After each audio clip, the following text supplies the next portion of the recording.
Bien, les saludo en el nombre del Señor, nuestro Salvador. Hoy quiero compartir con usted una enseñanza muy valiosa, debido a que en nuestro tiempo se suele hablar mucho del tema del pacto, y me gustaría, por medio de las Escrituras y con la ayuda del Señor, poder establecer unas verdades que nos revela la palabra del Señor acerca de este tema tan importante, pero que muchas veces se ha malentendido y se ha enseñado mal acerca de lo que Dios define como pacto, como aquello que Él hace con los hombres. Para tener un fundamento, vamos a ir a la Escritura en el libro de Éxodo, capítulo 24, versículo 8. Y vamos a leer lo que nos dice ahí la palabra de Dios. Dice así: Entonces Moisés tomó la sangre y roció sobre el pueblo y dijo: He aquí la sangre del pacto que Jehová ha hecho con vosotros sobre todas estas cosas. Entonces hoy vamos a contestar esa pregunta que deberíamos de hacernos y contestarla con un buen entendimiento de lo que la palabra enseña. Y es la pregunta que vamos a contestar y la vamos a contestar en parte ahorita, y más adelante vamos a desarrollar otro aspecto acerca de ello, pero la pregunta que contestamos hoy es: ¿qué es un pacto? Bueno, para explicarlo brevemente, diremos que un pacto es un acuerdo que contiene promesas y condiciones basado en un sacrificio de sangre. Esto ya lo vimos en parte en la escritura que leímos de Éxodo capítulo 24. Hoy le mostraré por la palabra que Dios nunca le pedirá a usted que haga pacto con Él por medio de una ofrenda que le pide cierto ministerio. Esto lo digo no para menospreciar el valor de las ofrendas como una ordenanza de la fe. Esto lo hacemos y aún más que esto hacemos porque ya estamos en pacto, no porque deseamos activar un pacto, ofrendamos al Señor. Entonces hay acciones que se derriban de tener pacto con Dios, y hay acciones que más bien evidencian que no estamos en pacto con Dios.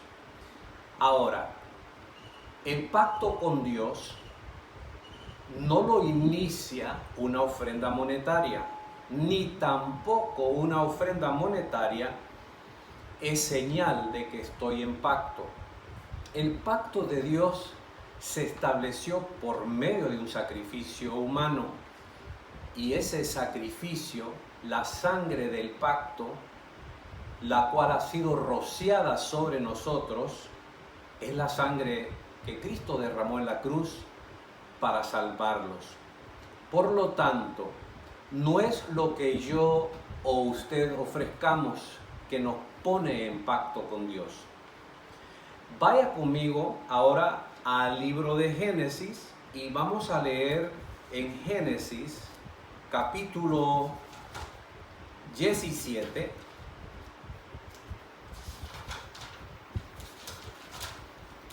Acerca de algo que ocurrió que también nos servirá para lanzarnos a entender este tema. Génesis capítulo 17, y vamos a leer el versículo 2. Dios está hablando aquí y le está hablando a Abraham y le dice: y pondré mi pacto entre mí y ti, y te multiplicaré en gran manera. También leamos el versículo 4. He aquí mi pacto es contigo y serás padre de muchedumbre de gentes. Al leer estas escrituras podemos ya contestar la siguiente pregunta. Y la pregunta es, ¿quién hace pacto? Porque como se suele decir, haga pacto con Dios, nosotros vamos a contestar la pregunta con la palabra de Dios. ¿Quién hace pacto? Bueno, podríamos citar un sinnúmero de escrituras, pero ya leímos en Génesis 17 una verdad poderosa, que ahí la Biblia enfáticamente declara que Dios es el que hace el pacto. Y es por eso que cuando Él habla de pacto, siempre dice, mi pacto, mi pacto. Usted lo encontrará en todas las escrituras. Cuando Dios habla de pacto, Él no dice el pacto que tú hiciste conmigo, sino dice mi pacto, porque Él lo inició y Él lo estableció. Entonces, esto es para clarificar una confusión que hay, porque el concepto de muchos hoy en día de pacto es de hacer cambalache con Dios. Es decir, Señor, te doy esto y tú me das esto. Y le pregunto, ¿cómo es posible creer que un pacto que nosotros traigamos ante el Señor puede ser mejor que el que Él ya nos dio? Nosotros tenemos la mala costumbre de pedir por aquello que Dios ya nos dio. Y cuando pedimos por aquello que Dios ya nos dio, ya de entrada entramos mal, porque estamos pidiendo por algo que ni es lo que Dios nos ha dado.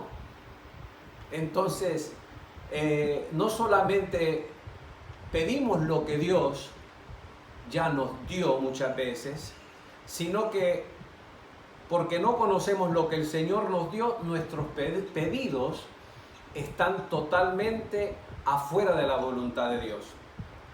Lo que le estoy diciendo entonces es lo siguiente, que es antibíblico para nosotros buscar hacer pacto.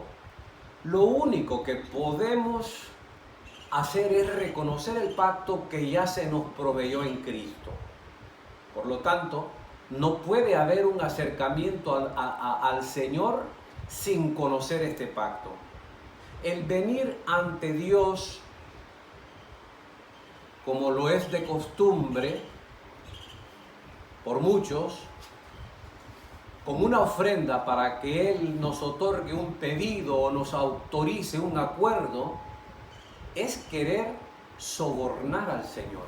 Mire cuán grave es nuestro acto cuando no conocemos el pacto de Dios. Y hay un principio vinculado al pacto y es el siguiente, que sin derramamiento de sangre no puede haber pacto. Por lo tanto, todo lo que yo pueda ofrecer está por debajo de la excelencia del pacto que el Señor ya hizo. Por lo tanto, tengamos cuidado en querer sustituir la obediencia por una ofrenda, porque esta es una práctica común de los seres humanos, especialmente de aquellos que tienen más religión que realidad con Dios, de querer pedir creyendo que nuestro pedido tiene sentido,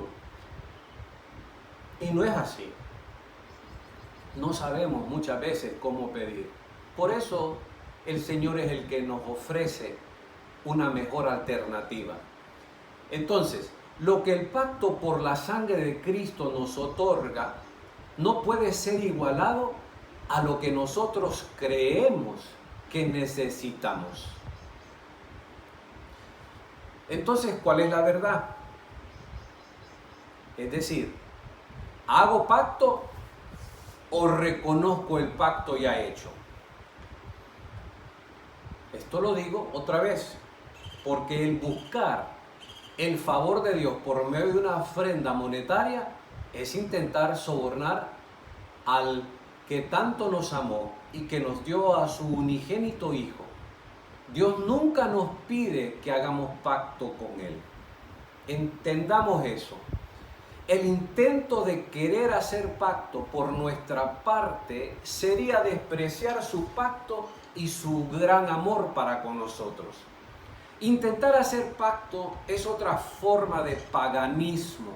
Dios es quien inicia el pacto, ya lo dijimos, y lo volveremos a decir también, que Dios es quien lo establece.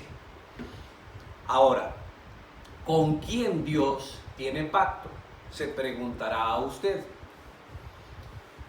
Dios tiene pacto con aquellos que reconocen el valor de la sangre del pacto ya ofrecida. Es decir, con aquellos que conocen quién es Jesús, aquellos que en Cristo han dado muerte a su carne. Con ellos Dios tiene pacto. Ellos son capaces de producir los resultados, los frutos, los beneficios del reino. ¿Cuáles son las pautas del pacto? Bueno, la palabra nos ordena que comamos y bebamos del Cordero que es Cristo. Y si comes y bebes de Cristo, no te llamará la atención otro pacto. Las pautas del pacto se resumen de forma muy sencilla. En todo obedece la voz de Dios para que te vaya bien. Otra cosa que quiero aclarar, y es, ¿se puede comprobar que alguien está en pacto? ¿Cómo sabe usted que usted está en pacto? Miremos lo que nos dice la palabra en el libro de Génesis, capítulo 17, versículo 11. Mire la ordenanza que da el Señor en Génesis 17, versículo 11. Circuncidaréis pues la carne de vuestro prepucio, y será por señal del pacto entre mí y vosotros. Entonces, ahí está la clave. Por lo tanto, no busquemos hacer pacto con Dios. En vez de eso, debemos reconocer y experimentar el pacto que ya se nos dio. Nos gusta, por costumbre, por mala costumbre, hacer en vez de creer, pedir en vez de recibir, trabajar por la bendición en vez de descansar en ella. Estos son los estragos, las deficiencias de una falta de fe verdadera. Voy a hablar ahora de algunos pactos, pero solo para señalar ciertas verdades, para luego llegar al pacto actual de Dios con los hombres. Primer ejemplo, es el pacto que Dios le mostró a Noé. Esto se encuentra en el libro de Génesis. Este pacto que hizo Dios con Noé no era para redención, sino para mostrar su misericordia. Si se acuerda, la señal del pacto con Noé fue el arco iris. Y el arco iris era un recordatorio de una promesa que Dios había dado a toda la humanidad, a todo ser viviente, aún a la misma tierra, de que Él no volvería a castigar la tierra con un diluvio. Entonces, ese es un pacto. Otro pacto que le voy a hablar es el pacto de Dios con Abraham. La Escritura dice, en Génesis 17 lo leímos, que Dios hizo pacto con Abraham y le ordenó que se circuncidase él y toda su casa. Y eso sería señal del pacto entre él y Dios. Hay que aclarar algo. Para poder dar fruto agradable a Dios, se tiene que cortar algo. En cuanto a la circuncisión, lo que se cortaba literalmente era la carne de su prepucio, cuando alguien se circuncidaba. Es decir, la parte que cubría el órgano masculino se cortaba y se eliminaba. La circuncisión era la señal, según la palabra, de que había pacto entre Dios y el hombre. Ahora, la gente busca la cobertura, la prosperidad del pacto, pero es lenta para entender esto que estamos hablando, que es que si no se corta la carne de su prepucio, el ser humano, el creyente, no puede manifestar el poder de la semilla de Dios que está en él. Estoy hablando de algo espiritual. Y vuelvo a decir, como ya lo leímos, el pacto requiere circuncisión. Vámonos a Génesis capítulo 22 y leamos lo que nos dice ahí la Escritura. Génesis capítulo 22 y vamos a leer el versículo 18. Y dice así, hablando Dios a Abraham: en tu simiente serán benditas todas las naciones de la tierra, por cuanto obedeciste a mi voz.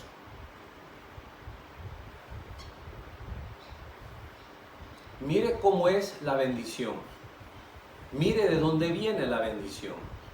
¿Se ha preguntado alguna vez por qué Dios ordenó la circuncisión y por qué en tal lugar tan privado? Bueno, usted quizás me diría, para servir de señal, como ya lo leímos. Muy cierto. Pero la señal encierra algo. En la circuncisión se nos revela cuál es la llave para ser de bendición, ya que Dios estableció a Abraham como el padre de la fe, para que en Abraham las naciones fueran bendecidas, o mejor dicho, en su semilla. Es decir,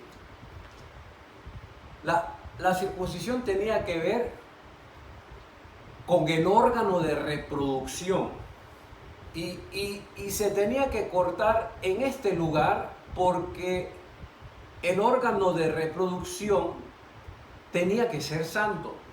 Por eso el corte de la carne del prepucio es un mandato del Señor. Se hace diferente hoy, pero el principio es el mismo. Una vez ya eliminada la carne del prepucio, ya se podía manifestar la promesa que Dios le había hecho a Abraham. Se tenía que asegurar entonces la pureza de la semilla, para que así fuesen bendecidas las naciones que salen de Abraham. La bendición está en la semilla, que es una semilla santa, y en la semilla prometida, porque a Abraham se le prometió la venida del Mesías. Sepa entonces que estamos hablando de que su descendencia sería una descendencia de santos. La circuncisión representaba esa santidad, era simbólico de algo que vendría. Su aplicación hoy en día es que existe una circuncisión espiritual, la cual ocurre cuando entramos en el pacto que tenemos en Cristo. En Él recibimos lo que se llama circuncisión en el corazón. Abra su Biblia conmigo en Gálatas capítulo 5 para verificar lo que estamos hablando. Gálatas capítulo 5. Gálatas 5.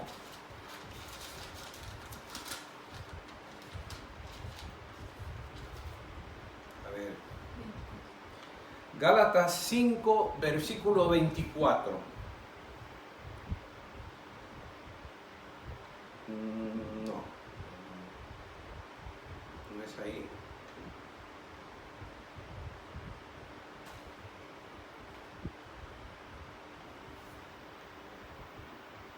A ver, estoy mal. Ok, muy bien. Estaba en el capítulo equivocado. Gálatas 5:24.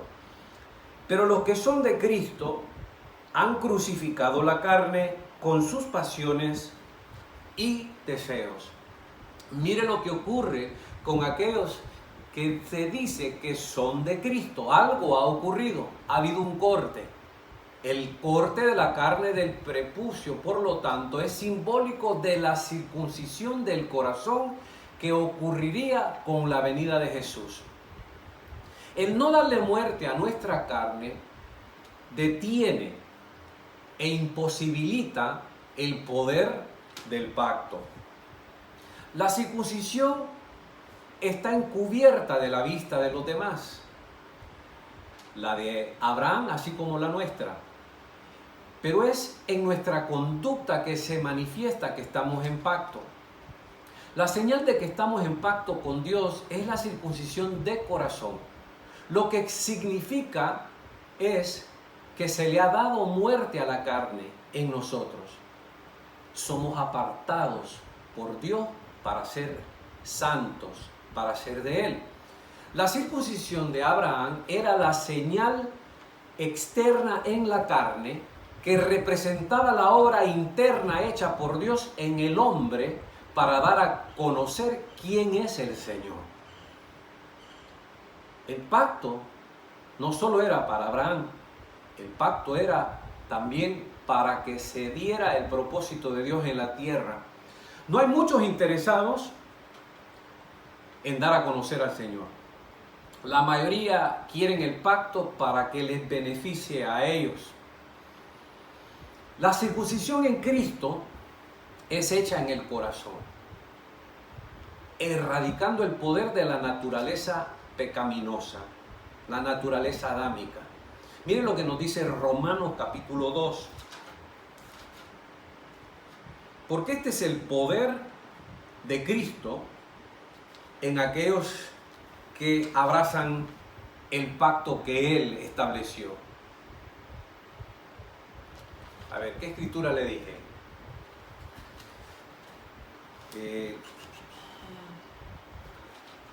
Romanos capítulo 2.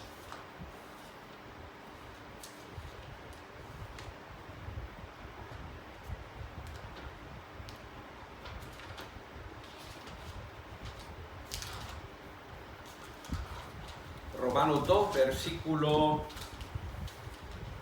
versículo 29. Hablando del que es judío, verdadero. Sino que es judío el que lo es en lo interior. Y la circuncisión es la del corazón en espíritu, no en letra. Miren lo que dice aquí el apóstol bajo la inspiración del Espíritu Santo, que es no la letra la que nos vivifica en esta circuncisión, sino que es el Espíritu. Entonces, ¿qué nos trae el pacto? Otra pregunta que vamos a contestar. Vayamos otra vez a Éxodo, capítulo 2. Rapidito, ahí en Éxodo 2 vemos una de un sinnúmero de beneficios que nos trae el pacto que Dios nos da en Cristo Jesús. En Éxodo 2:24 se dice así: y oyó Dios el gemido de ellos y se acordó de su pacto con Abraham, Isaac y Jacob. Habían pasado muchos años. Abraham ya había muerto, pero el pacto que Dios había establecido con él todavía seguía vigente. Es en ese momento donde la descendencia de él se encuentra en un lugar de gran esclavitud, que Dios se recuerda del pacto que había hecho él con Abraham. Entonces, ¿qué nos da el pacto? Bueno, en el pacto tenemos la garantía que Dios siempre se recordará, de aquellos que tienen pacto con Él. Éxodo 6, versículo 4, nos dice lo siguiente: también estableceré mi pacto con ellos, de darles la tierra de Canaán, la tierra en que fueron forasteros y en la cual habitaron. Otro beneficio que nos trae el pacto. Éxodo 19. Vámonos a Éxodo 19.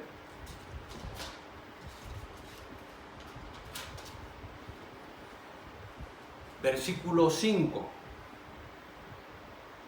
Dice así: ahora pues, si diereis oído a mi voz y guardareis mi pacto, vosotros seréis mi especial tesoro sobre todos los pueblos, porque mía es toda la tierra.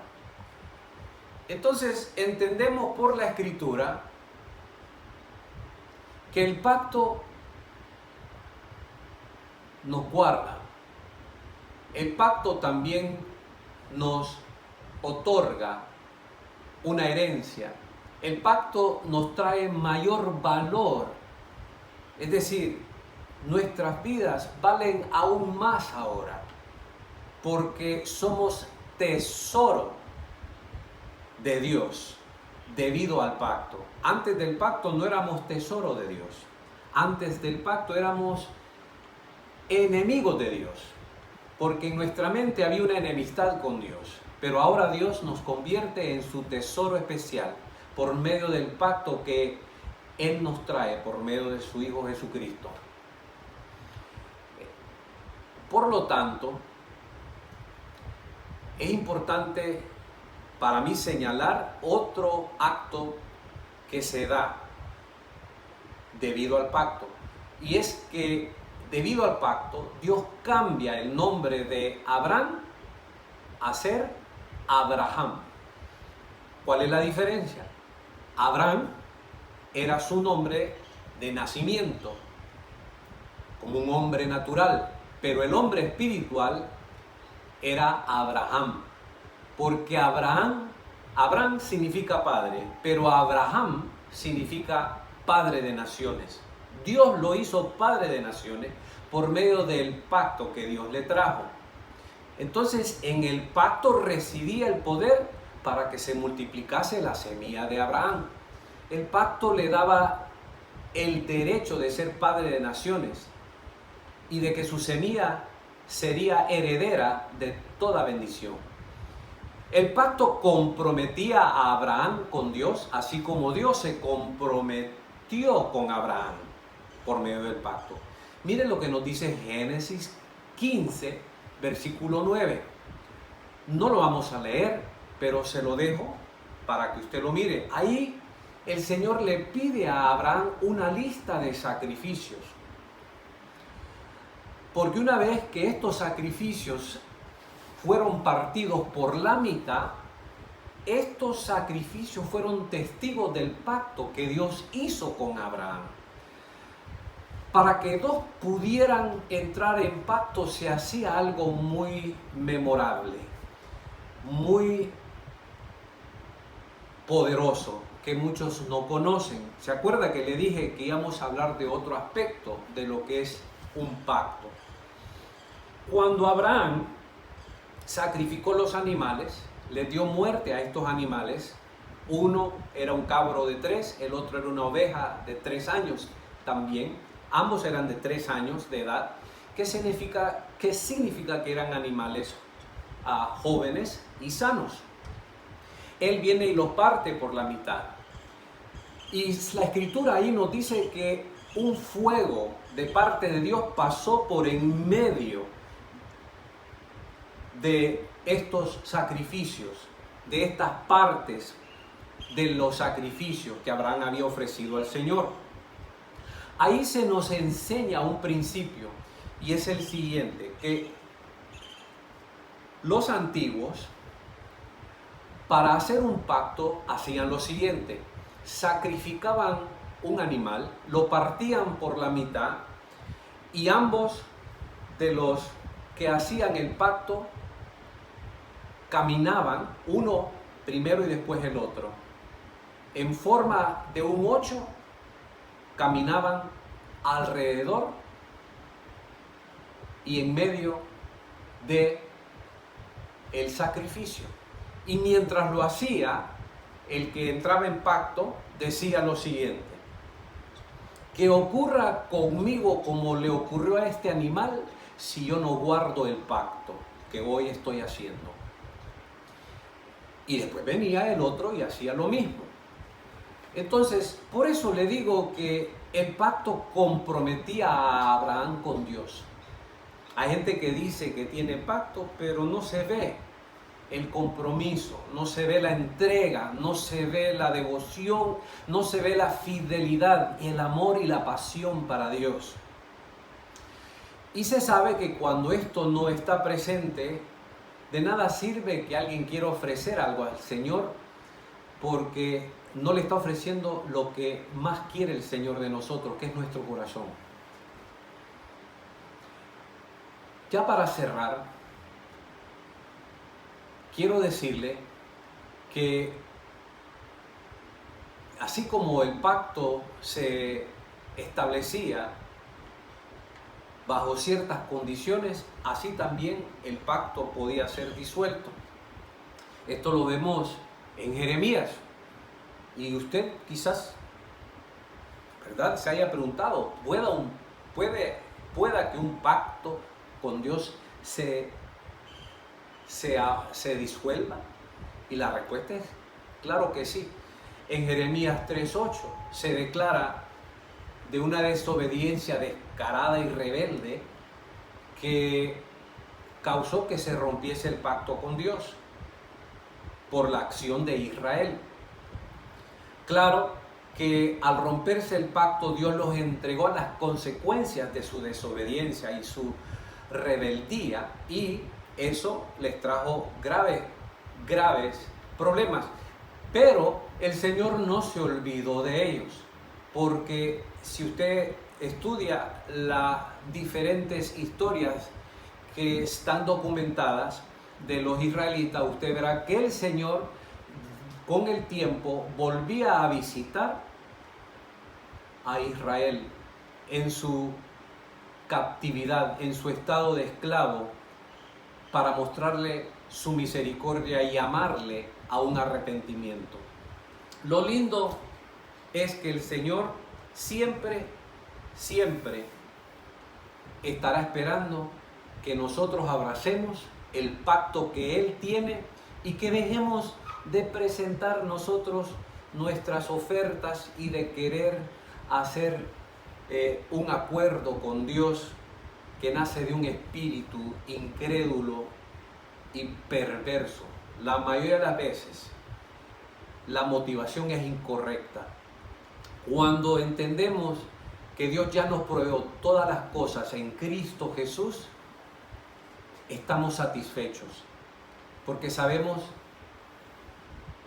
en quién hemos creído y qué es la herencia que tenemos en el Señor.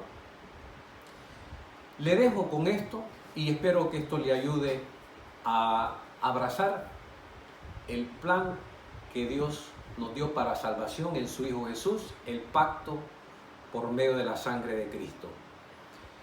Que Dios les siga haciendo crecer en la fe y en el conocimiento de Cristo.